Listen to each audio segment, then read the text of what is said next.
ఈ బాండి ఎంత ఉంటుందో చెప్పండి. కొత్తది తీసుకున్నాము. సో ఈ బాండి ఎంత ఉంటుందో చెప్పండి. నెంబర్ వచ్చేసి 9. సో ఇది ఎంత ఉండొచ్చు ఈ బాండి ఎంత ఉండొచ్చు కొత్తది. ఇక్కడ వచ్చేసి బుజ్జిగడి పేరు ఆయన చేసాము. ఏ ప్రిన్స్ రిచర్డ్స్ అని. ఐశ్వర్య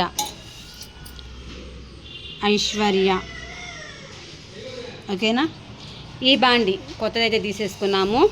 ఎలా ఉంది, మనము చికెన్ పికిల్కి సరిపోవటం లేదు.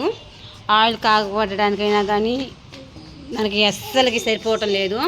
ఒకవేళ 3 కేజీల దాకా చేయగలుగుతున్నాను కానీ 5 కేజీలు అయితే కుదరటం లేదు. సో అందుకని ఇది తీసుకోవడానికి రీజను. ఓకేనా. మామూలుగా అయితే ఇంట్లో ఇది ఉంది, దీంతో చేస్తున్నాను ఇప్పటిదాకా. కానీ ఇప్పుడు ఇంతవరకు ఏంటంటే దీని అవసరం ఎప్పుడు రాలేదు కాబట్టి ఇంట్లో వరకు తీసుకోలేదు. ఇప్పుడు ఏంటంటే బిజినెస్ స్టార్ట్ చేసాం కాబట్టి తీసేసుకున్నాము. చాలా బాగుంది. ఇంకోటి ఏంటంటే వెయిట్ కూడా ఉంది. ఎంత ఉంటుంది చెప్పండి. ఐశ్వర్య అంట, ఐశ్వర్య స్టీల్. ఓకేనా. చాలా బాగుంది. సో ప్రైస్ కూడా చెప్పేస్తాను.